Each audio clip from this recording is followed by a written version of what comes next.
this is an iHeart podcast. Guaranteed human.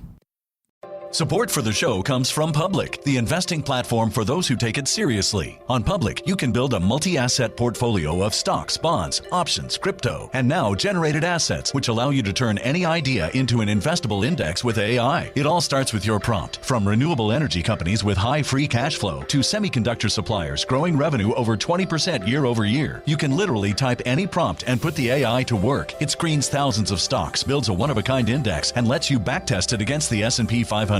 Then you can invest in a few clicks. Generated assets are like ETFs with infinite possibilities, completely customizable and based on your thesis, not someone else's. Go to public.com/podcast and earn an uncapped 1% bonus when you transfer your portfolio. That's public.com/podcast. Paid for by Public Investing. Brokerage services by Open to the Public Investing Inc. Member FINRA and SIPC. Advisory services by Public Advisors LLC, SEC registered advisor. Generated assets is an interactive analysis tool. Output is for informational purposes only and is not an investment recommendation or advice. Complete disclosures available at public.com/disclosures. There's a difference between liking a house and actually getting it. Redfin is built to make up that difference and close the gap between finding and owning the home for you. Redfin agents close twice as many deals as other agents. So when you find a home you love, you're not a step behind when it comes to making an offer. That means less watching great homes disappear and more focus on the one you'll call home. Redfin helps turn saved listings into real addresses. Get started at redfin.com. Own the dream. Hey, this is U.S. Olympic gold medalist Tara Davis-Woodhull. And I'm U.S. Paralympic gold medalist Hunter Woodhull. As athletes, our lives are about having a clear path. And a team that you can absolutely trust. So when it came to getting the best mortgage, we chose PennyMac. PennyMac is proud to be the official mortgage provider of Team USA and you. Learn more at pennymac.com. PennyMac Loan Services, LLC, Equal Housing Lender, NMLS ID 35953. Licensed by the Department of Financial Protection and Innovation under the California Residential Mortgage Lending Act. Conditions and restrictions may apply. Kids, pets, life, your sofa sees it all. But with a washable sofa, stains don't stand a chance. All of our sofa collections come with fully machine washable covers and cushions, making cleanup effortless. Liquid and stain-resistant fabrics provide extra protection against everyday messes. Plus, with modular designs, you can rearrange your sofa however you like. Perfect for growing families and changing spaces. Starting at just $699, it's time to upgrade to a stress-free, mess-proof sofa. Visit washablesofas.com today and save. Offers are subject to change and certain restrictions may apply. Cool Zone Media. Hey everybody, Robert here. Just introducing, we've got another rerun. This is the first time we've done 2 weeks in a row. Normally we just do 1 week at the end of the year, but all of the other shows on our network and most of the other shows that I know in podcasting take off 2 weeks. And Sophie was like, hey Robert, why don't you actually take off 2 weeks instead of cramming during your vacation to write another podcast so that we don't fall behind? And I was like, you know what, Sophie? That's a pretty good idea. So anyway, that's what we're doing. Enjoy this episode on how cigarettes invented everything.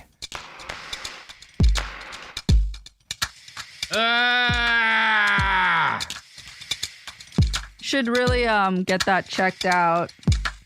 Cut me blowing my nose, but keep the yell. Keep the yell. It sounded like a wounded elephant. I feel like a wounded elephant. The pollen count in Oregon right now is unbelievable. I just went outside during the break between episode recordings and emptied a magazine from an AR-15 into a tree, but it does not appear to have solved the problem. So, no, you gotta get heavier than that, man. You gotta. Yeah. I should have used the 308. You know. Yep. That's why they went to... Yep, that's why the Army's upgraded the caliber. Yeah. They fucking you want to fuck trees. up a tree, yeah, you really want to move closer to that 30 caliber range. Yep, this episode's brought to you by 6.8 Tree Killer. The Ent Buster. Yeah, that's 338 Lapua, baby. yeah, that'll fuck up a James, sapling. When I was a young man, times like this, right around near the end of the year, my friends and I would go out into the woods and we would shoot down a tree in order to have a bonfire around it. And that doesn't really relate to the subject of the episode, but we often smoked cigarettes while doing it. No, interesting. And it's kind of like shooting down a tree, isn't it? Because if you're actively building a consumer base, it's a bit like shooting down a tree. Yeah, you just have to hope that they can grow up faster than you can shoot them. Shoot them, yeah. That's what they say about trees. And it's also what they say about the human race, because one thing you got to give it to us is we bred slightly faster than cigarettes were able to kill us. Yeah. Once again, a win for humanity. Yeah, the Titanic dub. So cigarettes did not get to have their real moment in the sun until a few years after the dissolution of American tobacco, which again, the Supreme Court knocks it out in 1911, probably somewhere under 10% of of smokers and a much smaller portion of the U.S. population actually smoked cigarettes. So a pretty small fraction of the U.S. adult population is smoking. Still, even as successful as our old buddy Duke was at getting people to smoke. But the thing that's going to actually start to change this and really turn around cigarettes' fortunes is the First World War. Now, James, you ever been in a trench? Yeah, I've been in a couple of trenches. So for personal and professional reasons. Yeah, trenches are not the cleanest places in the world, especially if it's like raining and they're muddy. You wouldn't want to have a pipe in a trench necessarily. Like you could smoke a pipe in a trench, but stuff's gonna get in it. That's kind of gross, right? That's not ideal. Yeah. And when, if you're doing trench stuff, you probably don't have time to sit down and really smoke a cigar. They take a while. Cigarettes are the... Depends on what rank you're at, doesn't it? Once you... Right. If you're sitting... Yeah. You get up to the field grade officers, you're fine with a cigar. They have plenty of time for cigars, and they have clean enough areas for for pipes. But if you're a working man in the trenches, the best way you have to smoke in between getting murdered by German machine guns is a cigarette. And that's really what causes a shitload of people to start adopting cigarettes. That's what actually makes it a mainstream thing, is World War I. Now, it goes well with death. It does go well with death, James. Cigarette adoption had crept up only gradually prior to this, and it had been met by a really active anti-smoking campaign the whole time. It's kind of worth noting that the first 20 years of like the 20th century, basically from like the late 1890s to like 1917, 1918, there's a very active anti-smoking campaign in the United States, and it's powered by a lot of the same voices who are also fighting for prohibition. There were even bans on the public consumption of tobacco in some states. In 1910, a doctor named Charles Peace founded the Non-Smokers Protective League, advocating for a public smoking ban in America's largest city. In 1913, the New York Times published an op-ed opposing the establishment of smoking cars in the subway. Now, these people we now know are right, like cigarettes, bad, public smoking, bad. Yeah. But they're not, again, there's not strong evidence that proves cigarettes cause cancer at this point. There's not really good scientific studies at this point. So these people are just busybodies, right? yeah, right. They can be right for the wrong reasons. What are their arguments that they don't like it? Yeah, let me tell you. Chief among the voices of non-smokers is our old friend of the pod, John Harvey Kellogg, America's cum doctor. Good, yeah. Kellogg's complaint was, quote, "Smoking has become so nearly universal among men that few non-smokers are practically ignored and their rights trampled upon." Now, that means that, like, by being around cigarette smoke, you're having your rights trampled upon. And yes, we now know secondhand smoke is seriously bad for you. Yeah. At the time we did it, and also, let's be honest here, 1917, walking around a city that's still filled with horse shit and now leaded gasoline fumes from all of the cars rolling around and industrial smoke from all of the different fucking coal factories and stuff. Cigarettes are not your number one health risk. Yeah, they're the thing, number one trampling on your rights either, 1917. Yeah, it's just not the biggest problem. Look, John Harvey Kellogg, he has don't give him problems. credit. Yeah, do not give him credit for being on the right side of history with this one. So non-smokers also, it was not, again, because there's not great, there are some of these people are ahead of their time and are saying like, hey, this stuff has to be bad for you. And we're going to figure out like the way in which it's killing people later. A lot of them are just angry because they think it's gross. And a huge chunk of them are angry because cigarettes are popular with women. right? Because women start smoking. That's a big part of the anti-smoking campaign. In 1904, New York State passes a law that makes it a crime for women to, quote, endanger the morals of children by smoking in their presence. A woman named Jenny Lasher was charged and sentenced to jail for violating it. In 1908, New York City aldermen passed an ordinance restricting public smoking by women. From the Washington Post, quote, the Sullivan Ordinance made it illegal for restaurant and bar owners to permit women to smoke in their establishments. The stated rationale from Bowery moralist and political chieftain Tim Sullivan was that proper ladies were offended by women smoking, and it certainly wasn't any kind of attempt by a man to control women's behavior. Despite the ordinance's short duration, it lasted only 2 weeks. The sentiment underlying it was held by others as well. Women's smoking was viewed by many as taboo, associated with what Amanda Amos and Margaretha Haglund have termed louche and libidinous moral behavior. So, band name. It is a good band name. Yeah. And it's interesting. One of the things that cigarettes do is they are a big part of why it starts to become okay for men and women to socialize together who are unmarried, right? In a lot of ways. So one of the things that is common prior to cigarettes becoming mainstream, after you have like a big dinner, if you have a fancy party, then after dinner, the men will go to smoke cigars and the women will, go clean up or something. And increasingly in the early 20s, or in the early 1900s, what starts to happen is after dinner, everybody has a cigarette. And women didn't smoke cigars, but cigarettes are new. And so it's not really that weird to a lot of modern people that women would smoke them. Right. And also, there's not women's cigarettes. So everyone's smoking the same cigarettes. And increasingly, they start doing it in the same places together. Unmarried men and women just hanging out and having a smoke and talking. Scandalous. This is a big part of... This is kind of in the background of the suffrage movement, but cigarettes do play a significant role in the increasing acceptance of social equality for women, because men and women spend time together to smoke. Yeah, it makes sense. Not a non-factor. Yeah. Yeah, it's definitely a time period when there's generally this change in gender roles, right? With women working in the First World War and like. Well, that's another part of it, right? Is like. Yeah. Women are taking on men's jobs. Why wouldn't they be able to smoke? Yeah. And, it's a whole thing. So smokers also started to organize to establish more public smoking places. Tobacco dealers would often back and fund local efforts to lobby for smoking cars on trains or to allow the smoking of cigarettes on the rear platform of streetcars. Within the military, there were strenuous debates as to whether or not tobacco should be legal for soldiers.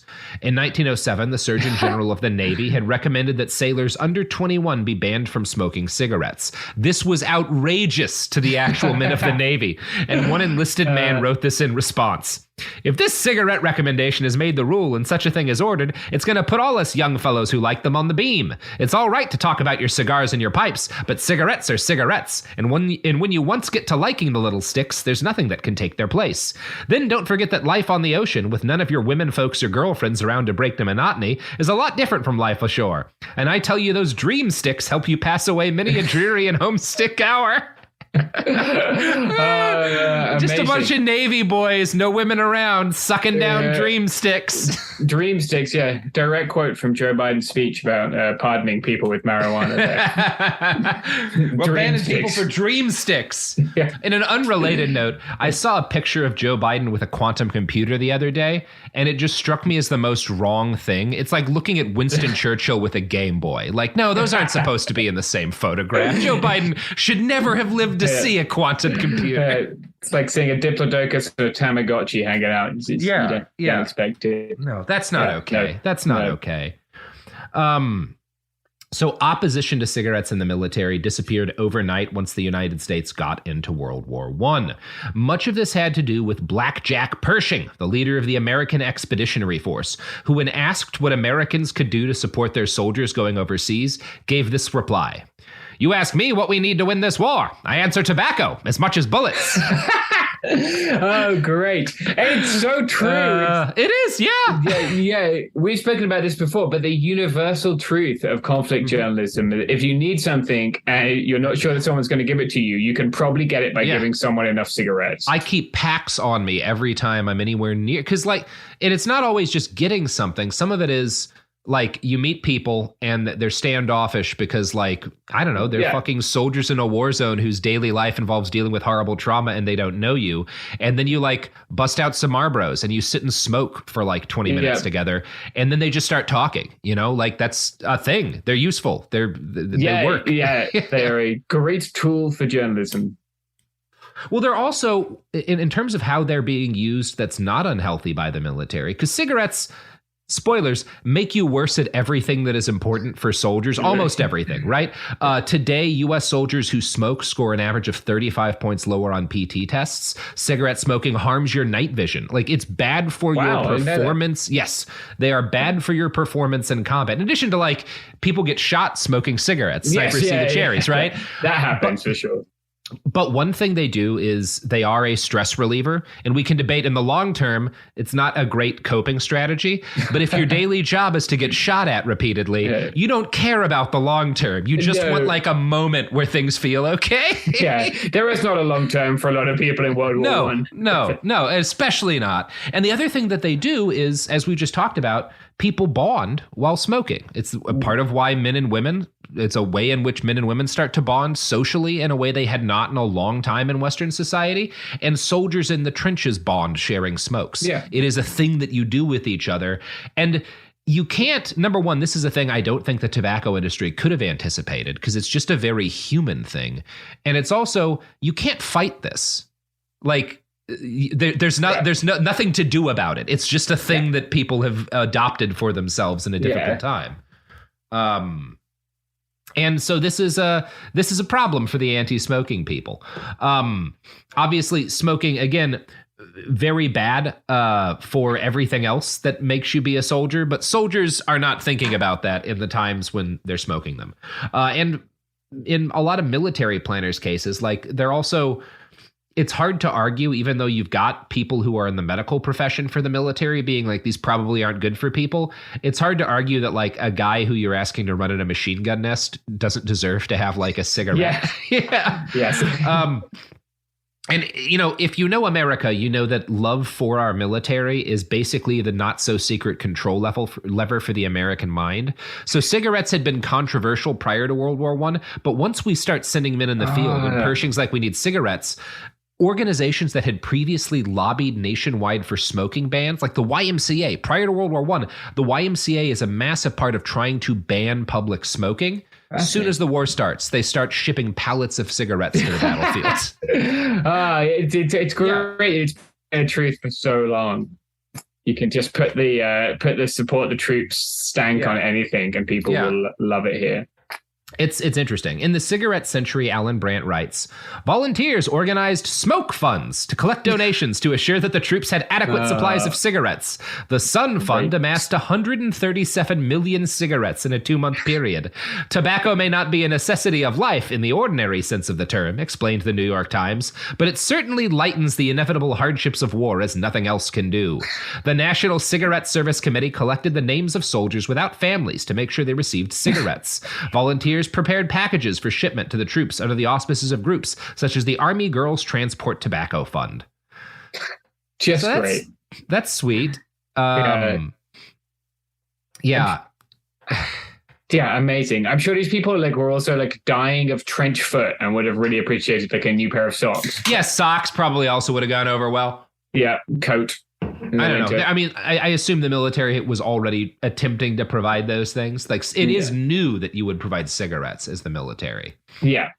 So in the early days of the war, the U.S. war effort, I should say, the fact that most aid organizations in Europe provided cigarettes to soldiers for a fee, often substantial, regularly made the news back home. Soldiers are like, we're paying as much for a cigarette at the front as we have to pay back at home. Like, that's kind of fucked up. Now, donated cigarettes were only able to solve a small portion of this problem. 139 million cigarettes is not a lot. If you know anything about cigarettes, that's not very many. Sounds like a lot. It is not. A fucking army in the field will smoke through 139 million cigarettes quicker than they'll go through that many bullets. Yeah, that is true. Donated cigarettes solved a small number of the problems. So the War Department had to make the decision to issue tobacco rations to soldiers starting in May of 1918. The New York Times wrote of the decision, quote, "A wave of joy swept through the American army today." Great. So, and let them have it. War fever means a temporary end to the anti-smoking movement. Many men who had hated cigarettes prior to the war had become addicts while overseas, right? They're big hygiene guys before, and then they get shot at and they have a smoke in the fucking trench with their buddy. And then, for the rest of their lives, they think kindly of cigarettes. Yeah. And also the fact that the cigarette is now associated with the hard-bitten trench fighter means that you can't attack the moral character of smokers. The anti-smoking movement, they're only smoked by criminals and not white people, right? And now they're like, they're part of the icon of the heroic soldier, right? Yeah. So in 1900, again, barely 5% of the country smoked, or like 1904, something like that. By 1940, and again, sorry, but in like the start of the 1900s, about 5% of the country who smokes tobacco smokes, right? Yeah. By 1940, 40% of the United States adult population smokes on a daily basis. Whoa. Yeah. Yeah, it is a huge increase. Yeah, that is crazy. Wow. Average per consumer consumption escalated too. In 1900, Americans consumed about 54 cigarettes per person per year, right? That's the average for the whole population. In 1963, Americans consumed 4,300 cigarettes per year. Jesus Christ! I was not expecting that. That is so many cigarettes. Yeah, it's 4,300 per. Jesus Christ. That's quite a few cigarettes. Yeah, you're really upping the intake there. Though they're going to get through those Pokemon card collections now. Oh, yeah. No. A lot of kids are getting a lot of baseball cards. Yep. Those numbers are driven up by all of the 11-year-old smoking 12,000 cigarettes in a year. Smoking 4 cigarettes at once. Just burning through an entire carton in a day. Yeah. So this new wave of smokers brought with it changes in American smoking habits, largely driven by R.J. Reynolds, president of the Reynolds Tobacco Company. Richard Joshua Reynolds had been born on July 20th, 1850 in Patrick County, Virginia. His father was a tobacco farmer, and as a young man, Reynolds worked for his dad's plantation, which absolutely included a fuckload of enslaved people.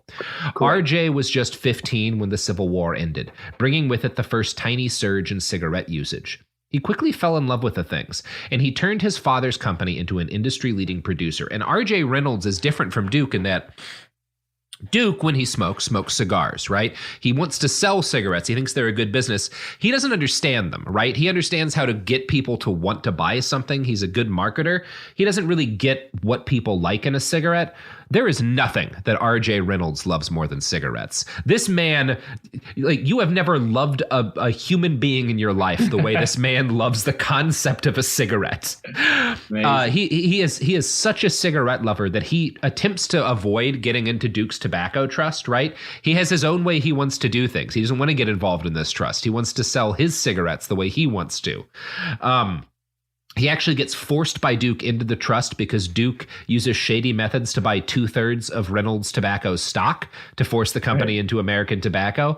And despite this, R.J. Reynolds refuses to work with Duke. And he even secretly helps the U.S. government build an antitrust case against American tobacco. When the Supreme Court broke the trust, Reynolds had one goal: to fuck over Buck Duke and his company.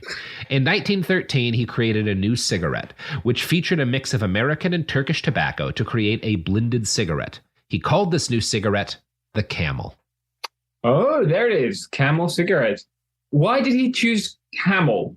Because it's Turkish tobacco. I see. Yeah. Turkey, camels, two things that are definitely famously constantly associated with each other. Just imagine how much better it would be if he just called it the turkey.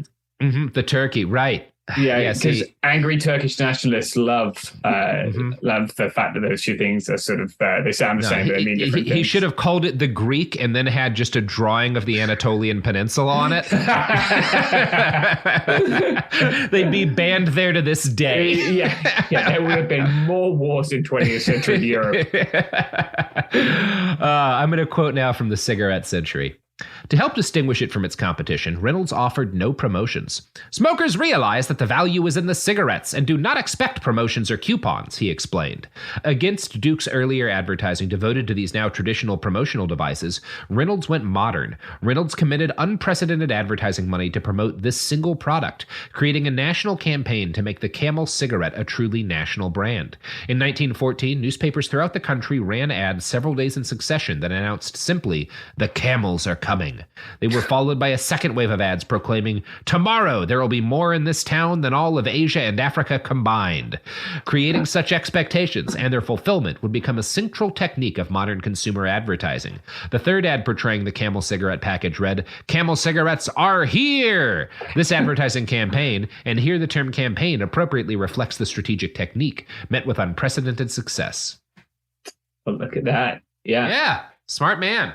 Yeah, it is like an iconic brand. Like I think cigarettes, like I know there aren't many brands that seem to like be as iconic as cigarette brands and as global. And and this is the start of that part of it, right? Because cigarettes have started to go viral in this, but not necessarily on a brand basis, right? You do have kind of some of these early brands, but they all like every tobacco company has a bunch of different brands and they sell different ones in different regions. Yeah. Reynolds is the first guy to be like, no, not only do I want my company to be the biggest, I want this one specific kind of cigarette to be everywhere. Yeah. So when World War I ended, Camel accounted for more than 30% of the U.S. cigarette market. Camels came into vogue just as a new generation of female smokers came onto the scene. These women had traditionally taken male jobs from men who'd left to fight, and after helping to save the U.S. economy, they didn't take well to the argument that them enjoying a smoke was some sort of sin against femininity. From the Washington Post. Cigarette advertising companies, which at the time primarily employed male advertising executives, quickly co-opted the ideas of independence that women began to assert at the polls and in the workplace. They targeted women, conveying the notions that women who smoked were independent, attractive, and even athletic. Lucky Strike's 1925 marketing pitch to women told them to reach for a Lucky instead of a Sweet. The message, smoke and you'll be thin. Oh, great. There it is. Yeah, it's pretty fun. Yeah. Wondered how long that would take. And this is, number one, one thing that starts to happen in this is a whole new generation of extremely skinny female models starts to become popular because of this Lucky Strike ad campaign. They help to create like that whole thing, that whole trend. Yeah. Yeah, like distorted body image. Thanks there's a backlash to this, and there's kind of a war between cigarettes and the candy industry.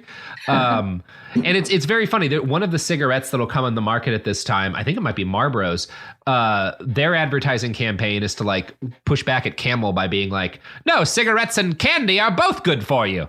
You should have your cigarette and your chocolate. They're a healthy treat. But no, the candy industry has to be like, the fuck are you saying about people not eating candy? Come on. We're not trying to shit on cigarettes here. Yeah, they're just too nice.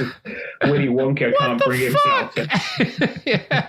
It's just when they start making candy cigarettes and really... Well, yeah, this is that. And in this period, one of the interesting things about candy cigarettes, when they first get made, they're all made with the brands of real cigarettes. So there'll be Camels. Now, not legally. They're all illegal. They're all candy companies using a brand illegally. The cigarette industry makes a concerted decision to never pursue charges over it, to never go after them. Because they're like, well, if kids get used to picking up a pack of Camels, that's a win for us. Yeah. like there's no downside to us letting them do this. Yeah, it's a win for everyone. Great. Yeah. Now, one thing that does happen in the post-war period is that female smokers are an easier target for anti-smoking advocates than soldiers who are, heroic and stuff. Yeah. When the 18th Amendment gets passed, banning the sale of alcohol, moral crusaders like evangelist Billy Sunday turned their attention to tobacco, saying in one speech, "Prohibition is won. Now for tobacco." The Women's Christian Temperance Union issued a pamphlet titled "Smoking Next." The first success in this wave of the anti-smoking movement came came in Utah, which banned the sale, giving away, or other exchange of cigarettes. The bill's advocates included the WCTU and the Mormon Church, both of which emphasized the moral risks of letting women be seen smoking. Senator Edward Southwick, who wrote the bill, quoted U.S. Surgeon General Hugh Cumming, which was his real name, as saying, "If American women generally contract the habit, as reports now indicate they are doing, the entire American nation will suffer. The physical tone of the whole nation will be lowered. This is one of the most evil influences in American life today. The habit harms a woman more than it does a man." Great. Thanks, Hugh. Yeah. Blessed Hugh with Cumming. A wonderful name and intellect. Yeah. Real smart guy. Real cummer, Hugh. Yeah. There were other names he could have been cursed with, which could have been, his first name could have been worse, but yeah. But there we are. But you know what will make you come, James?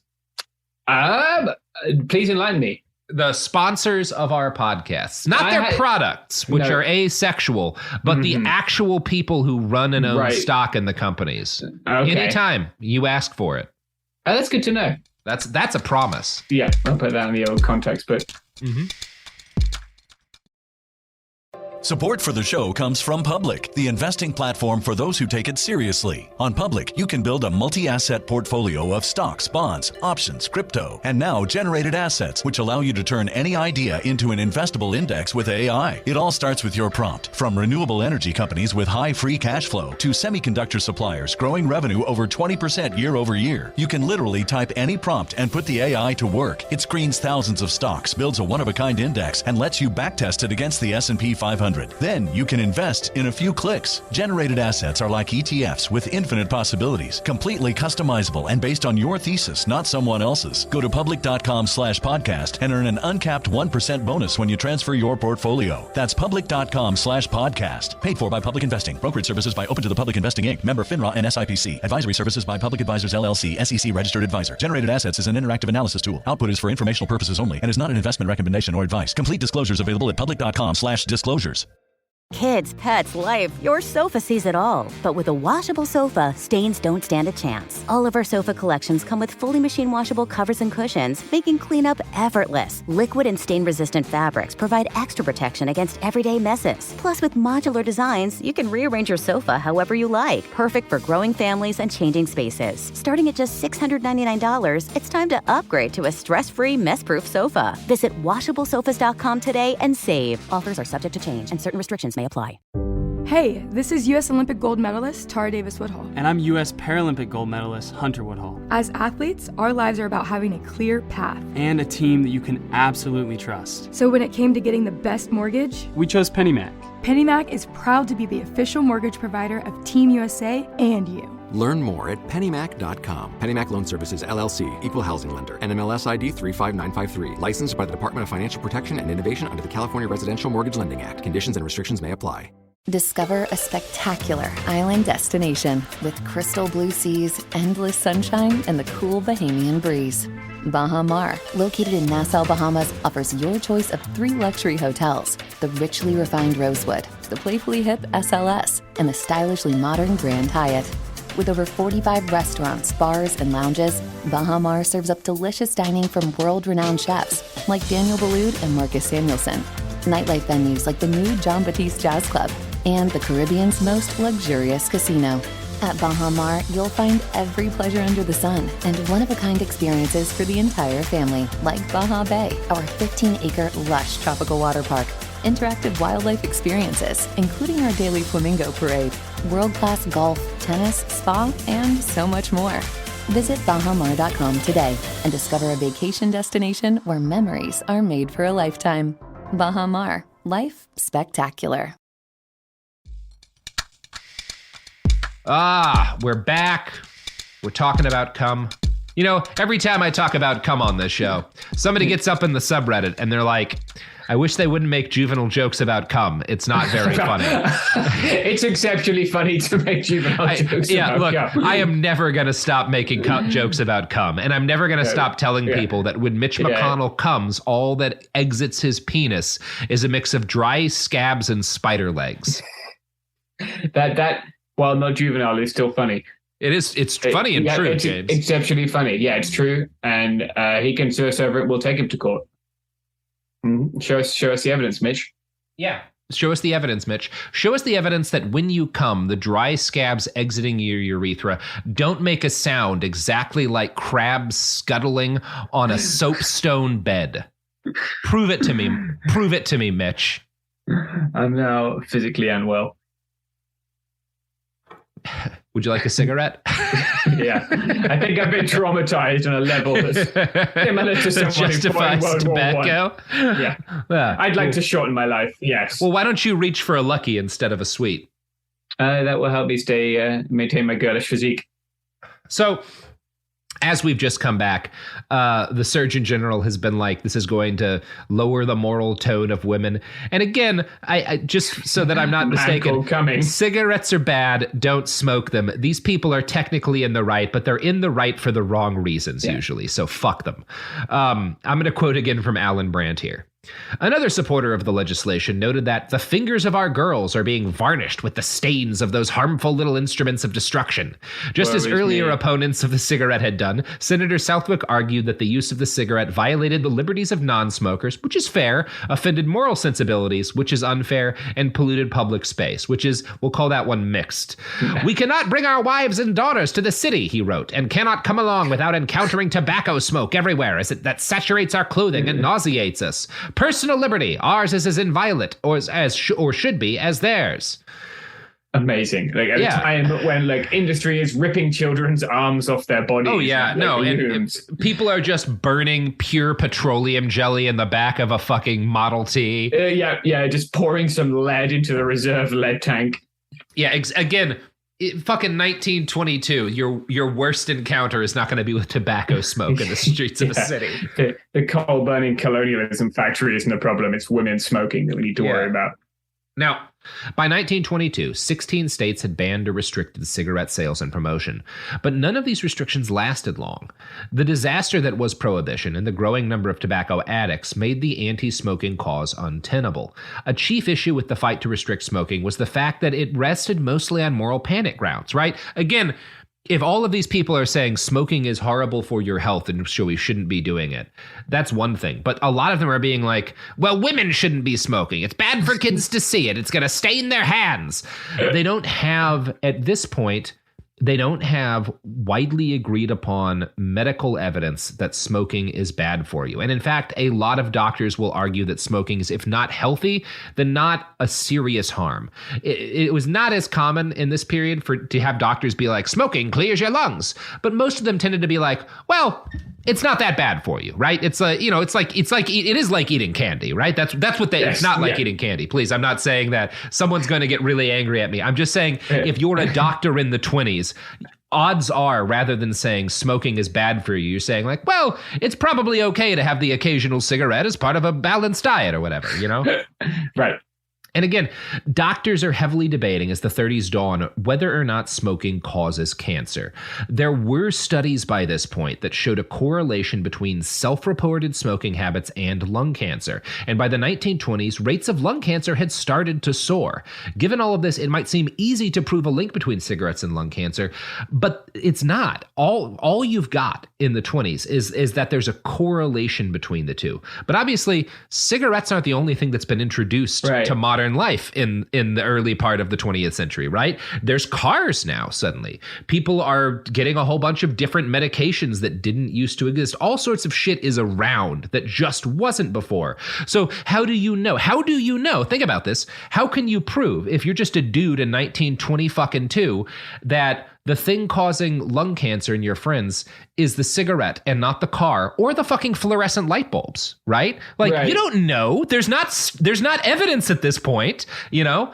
Yeah, they're just part of this industrial modernity. A lot has changed really quickly. Yeah. And there's some surprisingly logical reasons to question the early science. One doctor and critic over fears of cigarette use, one of the guys who's arguing against the people saying that lung cancer and smoking are correlated, one of the things he says is that, like, well, when we get lung cancer patients, they have a tumor in one lung or the other. Very few of them have tumors in both lungs. But when you smoke, the smoke is drawn into both lungs equally. So if smoking is causing lung cancer, why wouldn't it be causing it in both lungs at the same time? Obviously, we know that that's just the way cancer works, right?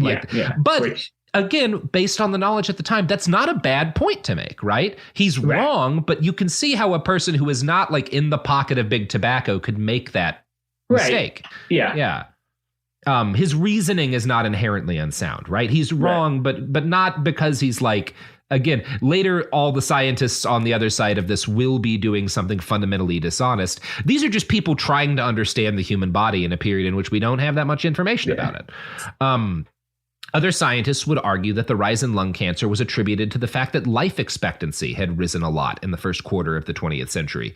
People were getting more weird cancers, they argued, because people were living longer. Maybe lung cancer has always been normal once you hit a certain age, and we just didn't have that many people reaching it, you know? Yeah, makes sense. Again, these are not inherently illogical arguments.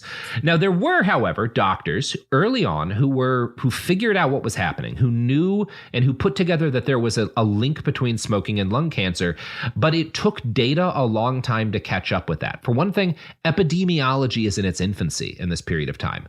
The first small batch studies, and by the late 20s, we have studies that show a correlation between smoking and lung cancer, but there's no control group. So all they show it, so there's no group of people who don't smoke to see what their lung cancer rates are, because that's not a normal part of medical science yet. They're starting to do that. They're figuring out like, oh yeah, you should have fucking control groups in your medical studies, but it's not the thing that you just do de rigueur at this point in time. It becomes it partly as a result of this research. And in fact, there's a 1928 article in the New England Journal of Medicine in which this that points out like, It shows a link between smoking and lung cancer, but it also points out that their study and other similar studies are of little value without similar studies on individuals without cancer, without control groups, right? So part of why that becomes more common in this period is scientists trying to figure out if there's a link between smoking and lung cancer. The scientists who write that 1928 study, Herbert Lombard and Carl During, carried out their own small 200-person study with a control group. And this is the first good quality study we have that shows lung cancer is, and it shows a bunch of things. Number one, I shouldn't say shows, it suggests a bunch of things. Number one, it suggests that lung cancer is not a contagious disease, which how would you have known that, without scientific data? You don't know that people aren't giving it to each other, right? That it's not some weird thing that people got when they started walking in the Amazon or whatever, right? How would you know? They know, or at least the data suggests that it's also, there's not a correlation between lung cancer and low quality housing, which was another thing people didn't know. Is it's something about the way we insulate our homes, They also find out that it's not associated with constipation, which was a thing that some and again, we can laugh about that, but how would you know if you didn't do the study? One of the primary damning thing the study finds is that self-reported heavy smokers are 27% likelier to get lung cancer. This is the first scientifically solid evidence linking cigarettes to lung cancer. Now, 200-person study with a 200-person control group, that's not definitive, right? That's enough to justify further research, sure, but that's not a huge study. The 1930s are where we're going to see the first attempts on a large scale to document the relationship between cigarettes and cancer. The impetus for this research actually comes from one of the few industries that can rival big tobacco for sheer evil, the insurance industry. They are the people who are going to, because they see this early research and they're like, wait a second, we're paying a shitload of money out on all these fuckers dying of lung cancer. If cigarettes cause it, we need to be charging people more if they smoke, right? Like, they're doing it for evil reasons, but it is important research. King Kong versus Godzilla. Exactly. So one of the chief drivers of this is a guy named Frederick Hoffman, who is a statistician at Prudential. And Hoffman notices in 1931 that a lot of fucking life insurance policies are being filled for dead lung cancer patients. If smoking was the cause, then again, you're going to need to restructure the way premiums work. A lot of money is at stake, which is obviously what interests Prudential. They don't care about the cost of human life. So the thing that Hoffman notices is that in 1915, the lung cancer rate stands at about 0.7 people per 1,000 people, right? About 0.7 people per every 1,000 in the population are likely to get lung cancer. By 1920, it's risen to 1.1 per 1,000. It's 1.6 per 1,000 by 1924 and 1.9 per 1,000 by 1928. That means in 13 years, the rate of lung cancer has nearly tripled. Whoa. Now, Hoffman is not bound by the ethical constraints of a doctor, right? He doesn't have to wait until he has really good data to be like smoking causes lung cancer. He sees this, he puts two and two together, and he becomes the first prominent figure to publish a claim that tobacco use is associated with a heightened rate of cancer and early death. And he's doing it again to warn insurance companies. A new wave of studies follows, and as the 1930s gives way to the 40s, the tobacco industry keeps a worried, watchful eye on this emerging science. They also start exploding their advertising budgets in order to kind of make up for the increasing talk in the background about maybe cigarettes aren't so great for us. In 1911, prior to the bust of the American Tobacco Trust, the entire cigarette industry profited about $13 million a year. By 1918, the big five tobacco companies were spending more than $13 million every year just in ads. In doing so, they'd helped create the very language of American culture. And I'm going to quote from a write-up in the Journal of Marketing Theory and Practice by Richard Pollet. Cigarette sellers were among the most enthusiastic pioneers in the use of network broadcasting for coast-to-coast advertising. By 1930, American Tobacco, Brown & Williamson, P. Lorillard, and R.J. Reynolds were all buying network radio time. There has been no greater enthusiast for radio broadcast advertising than George W. Hill of the ATC, whose business for the first 5 months of 1930 surpassed all records. The company sponsors the Lucky Strike Dance Orchestra in 3-hour broadcasts each week.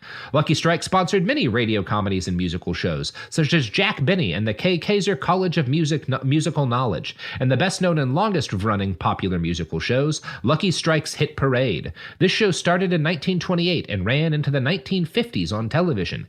It featured teen idol Frank Sinatra when he was launching his career. So popular was this show in 1938 that a sweepstakes promotion offering free cartons of Luckies for the names of the 3 most popular tunes drew nearly 7 million entries per week. Wow. The Lucky Strike Hit Parade was the first show to rank popular music releases on an ongoing basis. This is where we get the top 40. The entire structure of the musical industry comes out of Lucky Strike's Hit Parade. Excellent. Yep. Yeah. So they gave us all those crappy Christmas #1 singles. And it seems like podcasts, more or less. Yeah, and podcasts. We all owe a debt to Lucky Strike. Yeah, every time you read a dick pill advert, just think of Lucky. Well, in more ways than one, actually. Look, that's an unfortunate coincidence. Let's all give the good folks at Lucky Strike a solid. Go out and pick out a pack right now. You don't have to smoke it. Give it to a kid. You know, they love to smoke. Sophie, what? I'm done with my script. I'm throwing to ads now. I'm throwing to ads like the good men at R.J. Reynolds and Lorillard and the other greats of the tobacco industry taught me to, Sophie. I'm honoring our ancestors.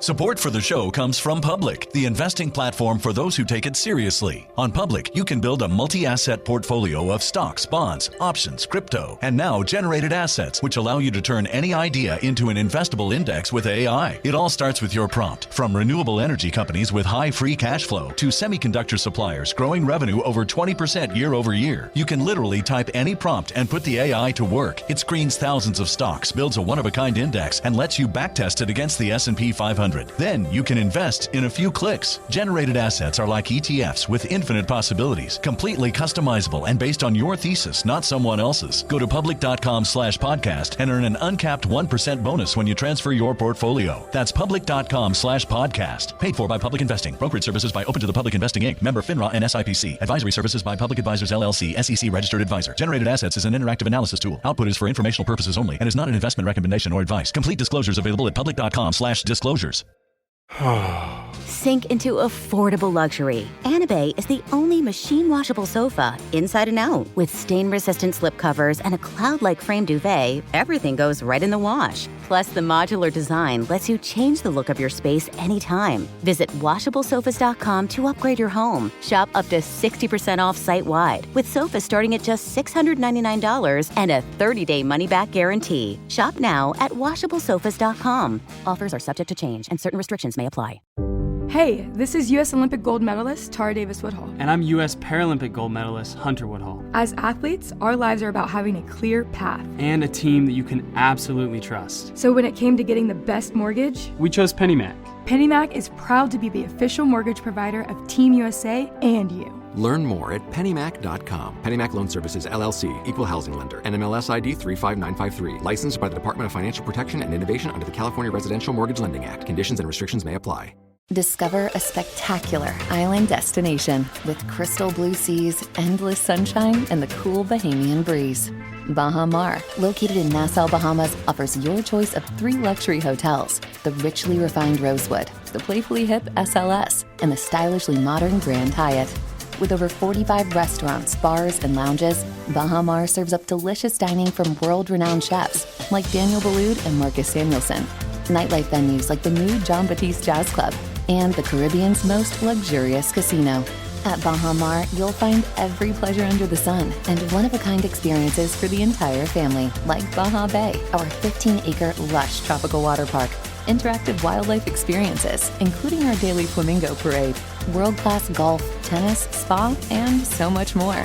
Visit bahamar.com today and discover a vacation destination where memories are made for a lifetime. Baha Mar, life spectacular. We're back. Yep, so we've all had a cigarette and we're ready to go. Cigarettes have now just invented the modern music industry.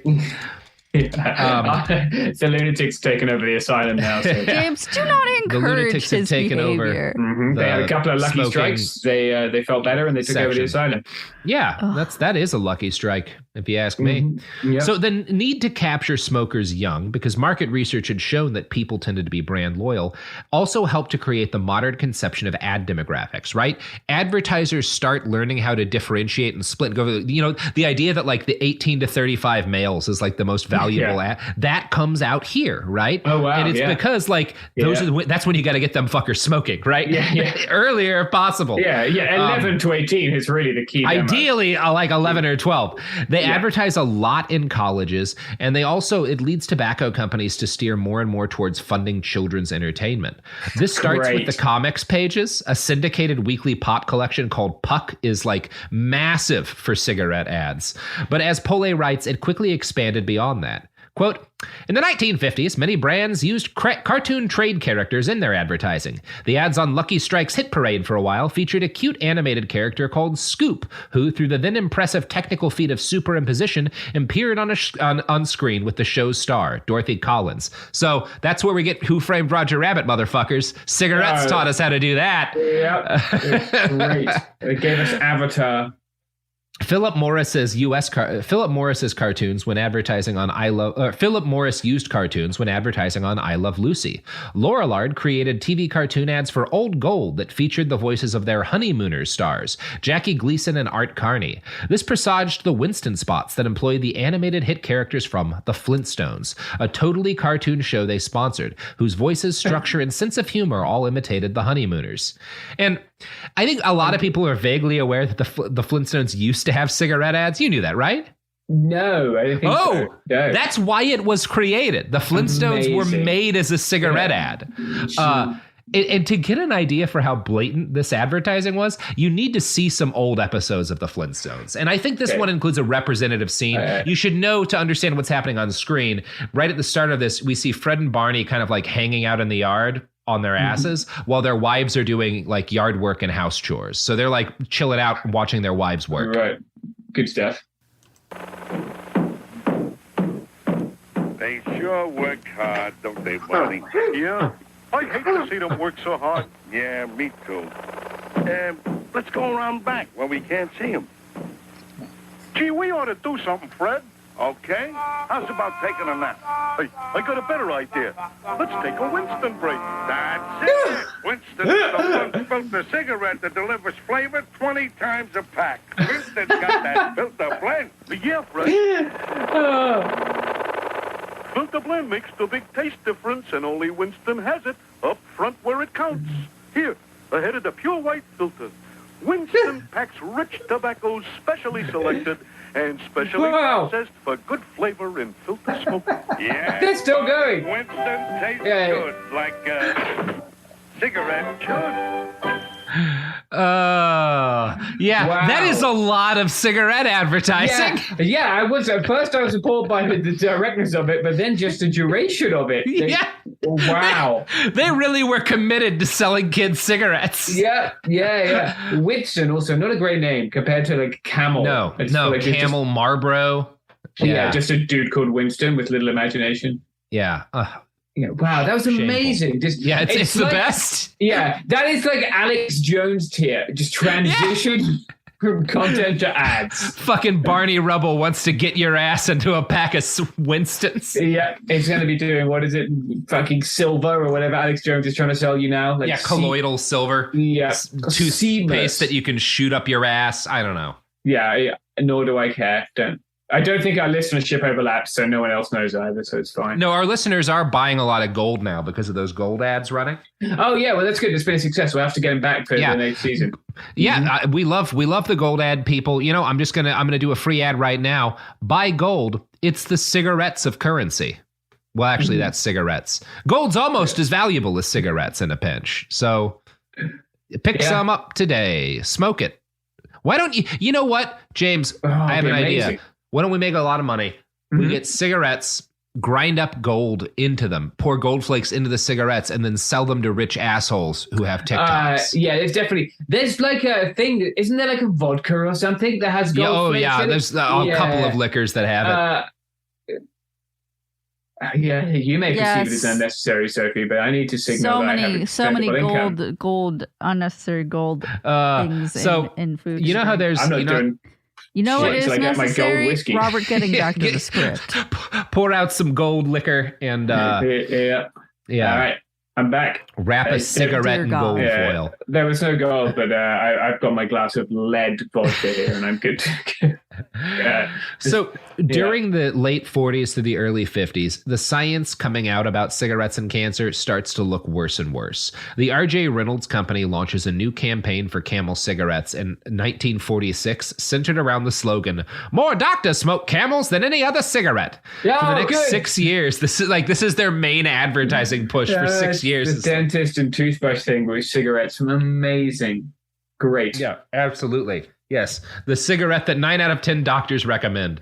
Reynolds backs up their claim that more doctors smoke Camels than any other cigarette with surveys that they said had been conducted by, quote, 3 leading independent research organizations. Now, they don't name these organizations. One representative ad claims that a survey of 113,597 doctors from, quote, every branch of medicine had shown that Camels were the brand most often smoked by doctors. Yeah, well, that's what you want. It's the cigarette that your podiatrist chooses. Yeah, exactly. Really. Yeah, I want to know. Yeah, nobody knows what you should be smoking better than a fucking proctologist. That's who's got it down. Yeah, as an obstetrician. My urologist chooses Winston's. Yeah, that would be quite funny. Boy, women seem to really want a cigarette after giving birth. Probably good for you. Why not drink? So R.J. Reynolds assured customers that this survey, which totally existed, was an actual fact and not a casual claim. And their competitors were all doing the same thing. American Tobacco President George Washington Hill contracted the legendary ad executive Albert Lasker and tasked him to come up with a reason why customers should smoke his cigarettes. And I'm going to quote now from a write-up in the American Journal of Public Health. With no real scientific evidence to back their claims, American Tobacco insisted that the toasting process that Lucky Strike's tobacco underwent decreased throat irritation. In fact, Lucky Strike's curing process did not significantly differ from that of other brands. Related campaigns emphasized that Lucky's would help consumers, especially women, their new market, stay trim since they could reach for a Lucky instead of a sweet. Along with these persistent health claims, a typical advertisement from 1930 boldly stated that 20,679 physicians say Luckies are less irritating. Great. Now, James, do you want to know how they'd gotten the information that Luckies were seen as less irritating by doctors? Did they send them like a packet of Lucky Strikes and also just a box of asbestos? Yeah, they sure did. Yeah, their advertising agency, Lloyd Thomas and Logan, sent cigarette cartons to physicians in 1926, 1927, and 1928, and then asked them to answer, are Lucky Strike cigarettes less irritating to tender throats than other cigarettes? And the doctors were like, yeah, I want more free cigarettes. Sure. Yeah, why do I want a free cigarette box? Cool, I'll take that one. Great, good. That's how science is done. That is how science is done. Yep. Now, touting the toasting process and the accompanying cover letter, advertising executive Thomas Logan pointed out the virtues of Lucky Strikes and claimed that they had, quote, heard from a good many people that they could smoke Lucky Strikes with perfect comfort to their throats. American Tobacco used doctors' responses to this survey in order to, push the claim that Lucky Strikes are less irritating. The toasting, as they explained, is, quote, your throat protection against irritation, against cough. Thank God they figured out toasting. Otherwise, these cigarettes might really hurt people. Yeah. You got to toast them. That's how you just pop a couple of cigarettes in your toaster. Yeah, in the morning, and no cancer for you. So self-reported adult smoking peaked in the early 1950s at about 45% of the population. Wow. Big Tobacco's ploy to buy up doctors had worked for a while, but in late 1953, the first irrefutable studies linking lung cancer to tobacco use were published, to tremendous public interest. Major peer-reviewed journals studies had tied not just cancer, but cardiac disease and serious respiratory illness to smoking. The situation was serious enough that the head executives of the big 5 tobacco companies all came together in December of 1953 to figure out how to respond to this news. They picked the Plaza Hotel in New York City as the place to map out their strategy, and it is possible that no other location in the United States, including the Pentagon, has been used to make plans that ended with a greater death toll. The master of the moment was John W. Hill, president of the biggest PR firm in the country, Hill and Knowlton. Now, John had been born in Indiana in 1890. He'd spent most of his early career working as a journalist. He's a journalist for 18 years, working his way up the ladder to become an editor and a popular columnist. In 1927, he blazed a trail that generations of soulless hacks would follow, and he decided to start a PR firm. By the time 1953 rolled around, it was the largest PR firm on the planet. Hill was worth the money, and in that hotel conference room, he laid out the bones of what would be known as Plan White Coat. The basic idea was to create an industry-sponsored research entity, a think tank of scientists funded by tobacco money, but ostensibly independent.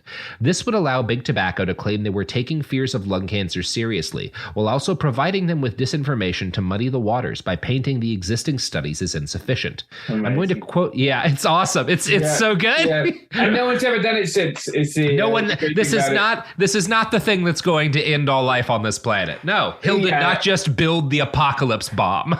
Yes, Jesus Christ, Wow, they've given us everything from Pokemon cards to fucking climate change. It's incredible. Cigarettes are amazing, James. Yes. Wow. Yeah. They are something. One of the single most important inventions in the history of the planet. Yeah, God. And people die of starvation, and here we are. We've made a cancer stick, and we've created new and exciting ways to lie about it. It's amazing. It's so cool.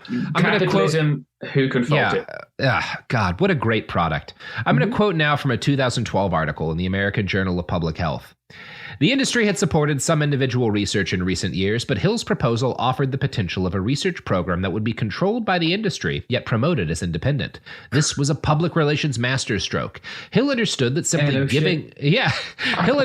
simply giving money to scientists through the National Institutes of Health or some other entity, for example, offered little opportunity to shape the public relations environment. However, offering funds directly to university-based scientists would enlist their support and dependence. Moreover, it would have the added benefit of making academic institutions partners with the tobacco industry in its moment of crisis.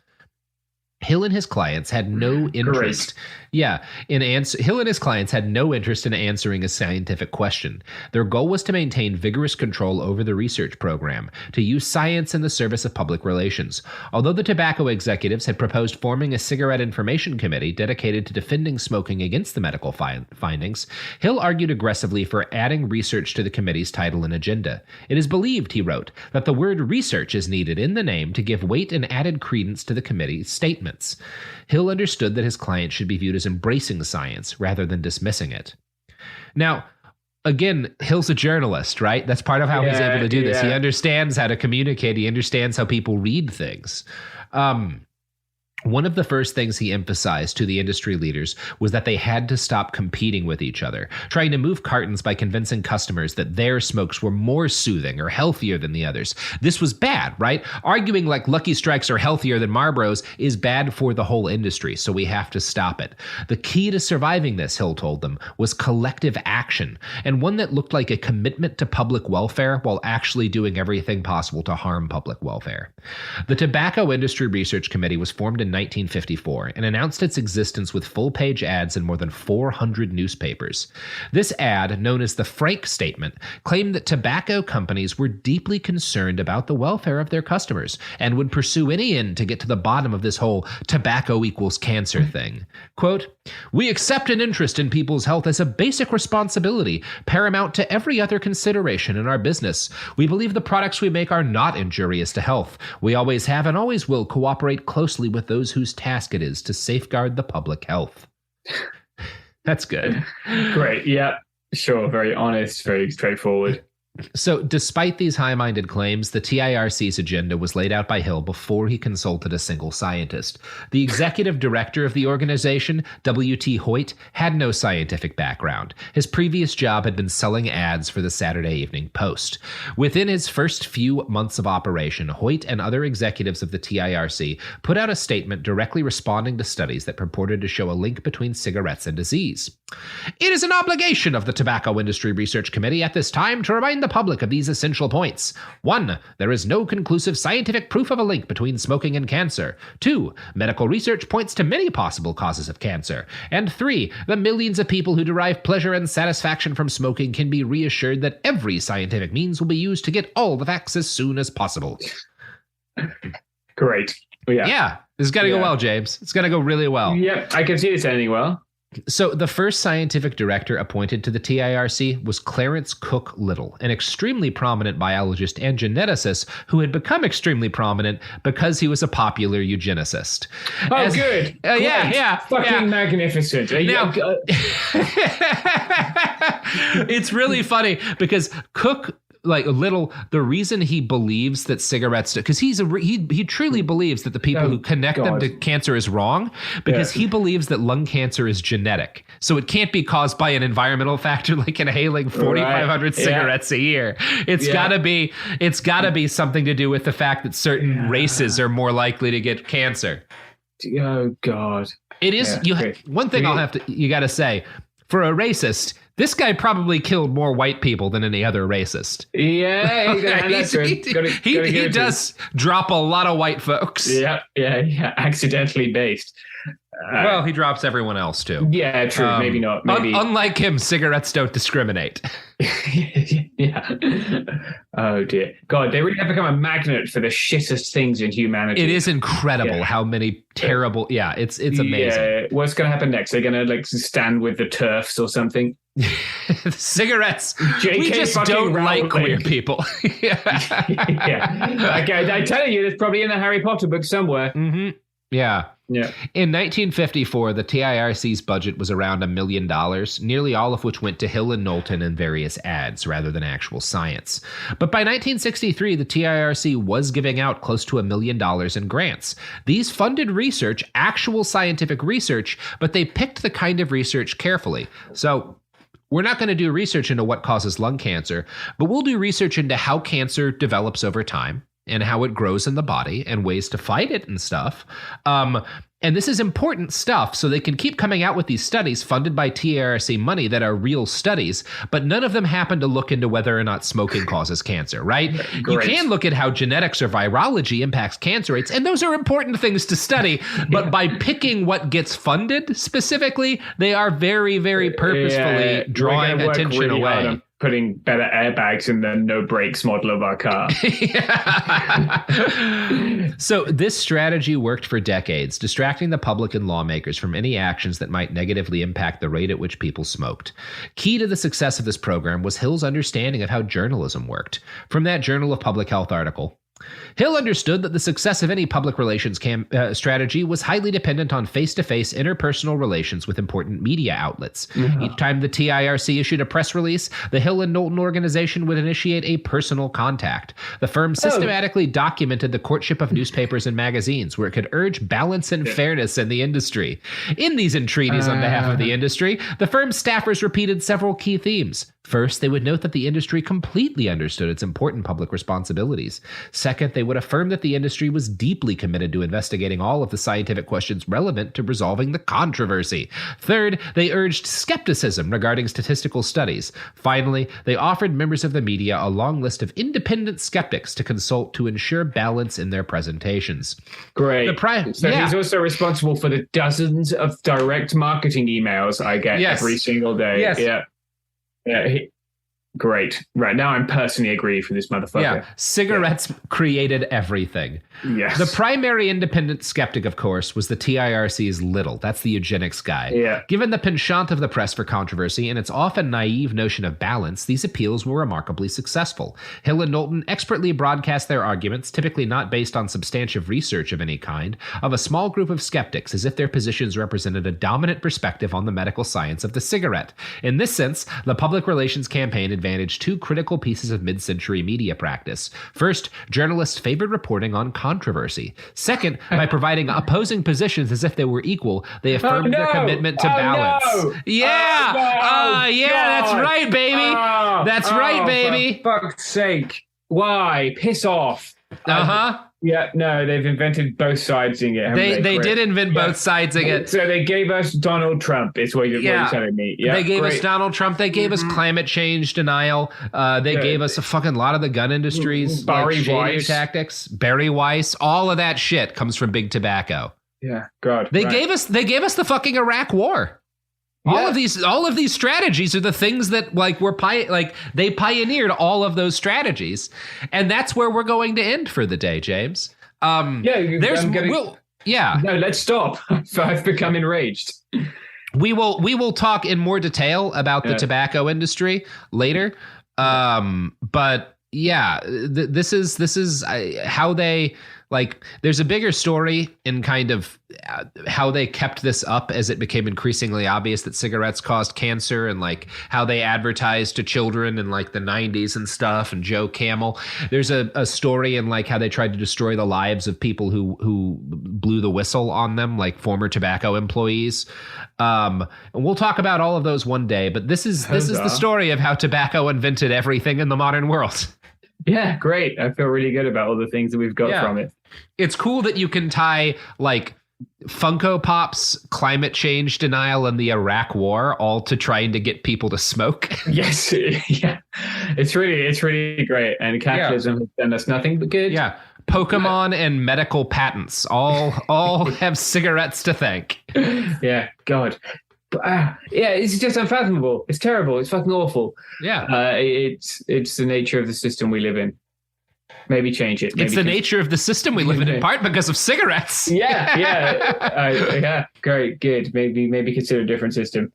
Yeah, maybe consider a system in which it's not possible to do this. The good thing is, Robert, that none of these issues are tied to vaping, which is fine and totally normal and good. And therefore, you should just get a Fruit Loop vape.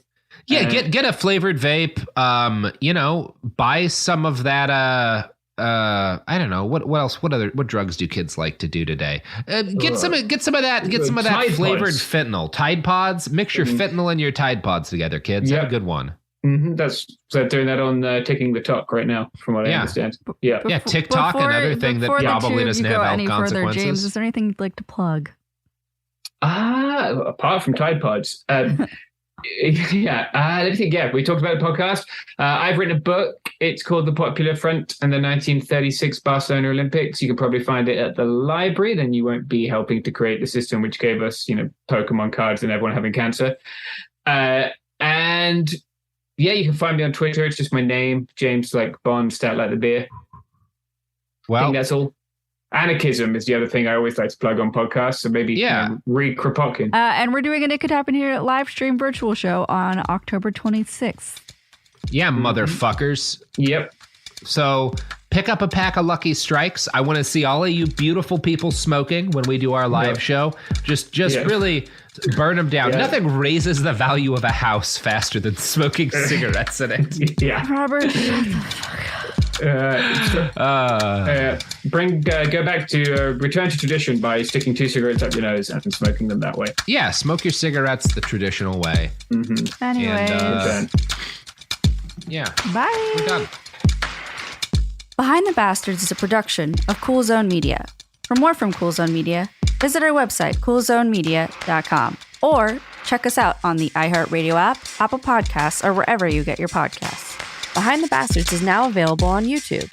New episodes every Wednesday and Friday. Subscribe to our channel, youtube.com/@BehindTheBastards. Tired of spills and stains on your sofa? Wash away your worries with Anabay. Anabay is the only machine washable sofa inside and out, where designer quality meets budget-friendly prices. That's right, sofas start at just $699. Enjoy a no-risk experience with pet-friendly, stain-resistant, and changeable slip covers made with performance fabric. Experience cloud-like comfort with high-resilience foam that's hypoallergenic and never needs fluffing. The sturdy steel frame ensures longevity, and the modular pieces can be rearranged anytime. Shop WashableSofas.com for up to 60% off site-wide, backed by a 30-day satisfaction guarantee. If you're not absolutely in love, send it back for a full refund. No return shipping or restocking fees. Every penny back. Upgrade now at WashableSofas.com. Offers are subject to change, and certain restrictions may apply. Discover a spectacular island destination with crystal blue seas, endless sunshine, and the cool Bahamian breeze. Baha Mar, located in Nassau, Bahamas, offers your choice of 3 luxury hotels: the richly refined Rosewood, the playfully hip SLS, and the stylishly modern Grand Hyatt. With over 45 restaurants, bars, and lounges, Baha Mar serves up delicious dining from world-renowned chefs like Daniel Boulud and Marcus Samuelson. Nightlife venues like the new John Batiste Jazz Club, and the Caribbean's most luxurious casino. At Baha Mar, you'll find every pleasure under the sun and one-of-a-kind experiences for the entire family, like Baha Bay, our 15-acre lush tropical water park, interactive wildlife experiences, including our daily flamingo parade, world-class golf, tennis, spa, and so much more. Visit bahamar.com today and discover a vacation destination where memories are made for a lifetime. Baha Mar, life spectacular. Flag football is exploding, and iFlag is leading the way. As the Guinness World Record holder, iFlag hosts premier flag football tournaments nationwide for boys, girls, high school girls, and adults. From first-time players to elite competitors, iFlag delivers top-level competition, unforgettable experiences, and a community built around the game. Ready to be part of it? Join the movement. Find your tournament and learn more at iflag.org. That's iflag.org. There's a difference between liking a house and actually getting it. Redfin is built to make up that difference and close the gap between finding and owning the home for you. Redfin agents close twice as many deals as other agents. So when you find a home you love, you're not a step behind when it comes to making an offer. That means less watching great homes disappear and more focus on the one you'll call home. Redfin helps turn saved listings into real addresses. Get started at redfin.com. Own the dream. This is an iHeart podcast. Guaranteed human.